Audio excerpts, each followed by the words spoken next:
Assalamualaikum warahmatullahi wabarakatuh. Perkenalkan, nama saya adalah Puspita Sari dengan NIM 201210095. Akan menyelesaikan tugas mata kuliah Teknologi Pendidikan. Kepada adik-adik semua, diketahui sekarang musim hujan. Banyak daerah-daerah yang terkena banjir bandang. Dan kita harus menjaga kesehatan diri kita masing-masing. Karena musim hujan rentan kita terkena penyakit seperti panas, flu, dan lain sebagainya. Selanjutnya, saya akan menjelaskan tentang pengertian bahan keras alam. Bahan keras alam adalah bahan untuk karya kerajinan yang diperoleh dari alam sekitar dan merupakan sumber daya alam, baik dari hutan, bumi, maupun perairan. Bahan keras alam ini memiliki sifat pejal, solid, kuat, padat, dan tidak mudah dibentuk. Jenis-jenis bahan keras ada 3, yaitu kayu, bambu, dan rotan. Kayu terdiri berbagai macam jenis kayu. Di antaranya yaitu mahoni, pinus, jati, hitam, nangka, kelapa, albasia, sungkai, kamper, meranti, dan lain sebagainya. Ciri-ciri kayu yaitu memiliki serat atau urat yang indah, memiliki lingkaran tahun, tahan lama dan dapat dibentuk dengan diukir, memiliki beban berat yang berbeda. Sebagian dapat memuai karena perubahan suhu. Kedua, bambu. Bambu memiliki ciri-ciri batangnya kuat, namun akan terjadi pelapukan jika terkena air terus-menerus. Memiliki rongga dari ukuran 1 cm hingga 20 cm. Memiliki ruas batang yang unik. Tekstur batangnya halus meskipun tidak diamplas. Dapat dipotong berbentuk sayatan atau utuhan. Yang ketiga yaitu rotan. Rotan memiliki ciri-ciri batangnya kuat, terutama serat batangnya yang kokoh. Memiliki rongga ukuran 1/2 cm hingga 1 cm. Dan yang tidak berongga merupakan bagian dalam dari rotan. Memiliki ruas batang lebih samar dibanding bambu. Tekstur batang yang halus meskipun tidak diamplas, dapat dipotong berbentuk sayatan atau utuhan. Memiliki ukuran panjang mencapai 10 meter lebih karena hidupnya menjalar dan melilit. Proses produksi kerajinan bahan keras alam. 1. Kerajinan kayu. Kerajinan ukir dari beberapa daerah di Indonesia sudah dikenal di mancanegara sejak zaman dahulu.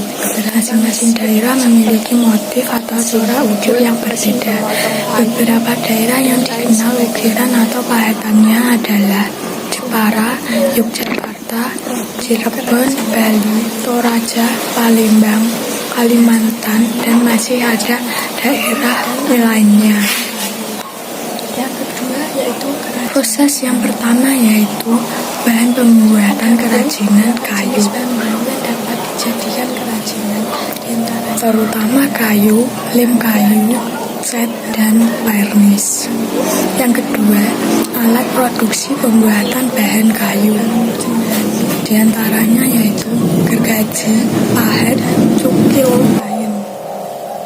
Teknik yang digunakan dalam pembuatan kerajinan bambu adalah teknik sayam dan teknik tempel atau teknik sambung.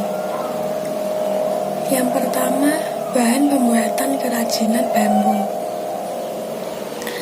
yaitu bahannya berbagai jenis bambu, pewarna politur, lem kayu, dan paku.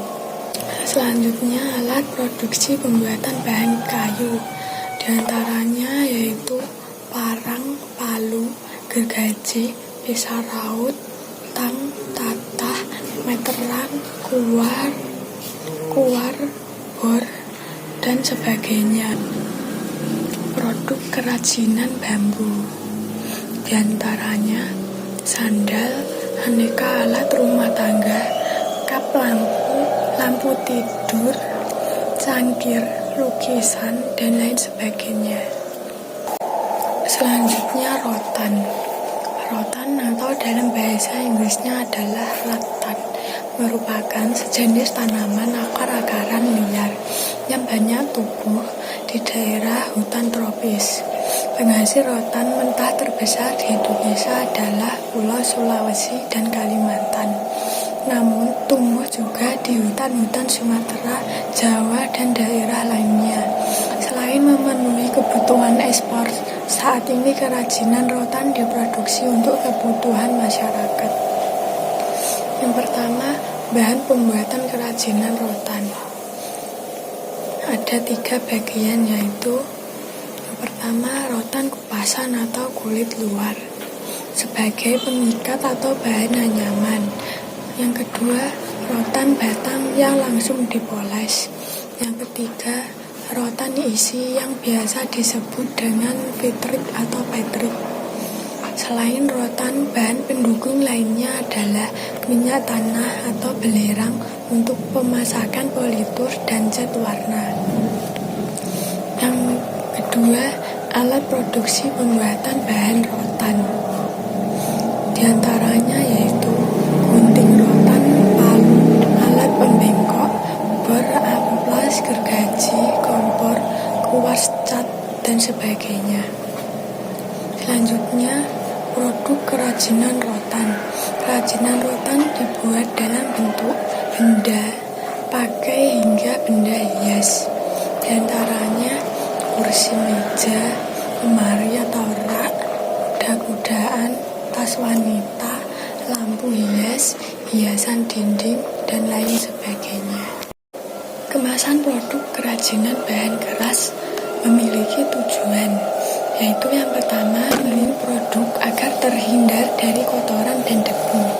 Kedua, mempercantik atau memperindah produk. Yang ketiga, menarik minat pembeli. Yang keempat, meningkatkan harga jual pada produk kerajinan. Dengan adanya kemasan dapat membuat produk kerajinan tahan lama dan terlihat lebih menarik. Terlebih lagi jika yang dibuat bentuknya kecil dan rentan seperti aksesoris. Kita dapat menggunakan aneka bahan untuk memperindah karya kerajinan dari bahan keras alam dan buatan. Misalnya karya dibungkus kado,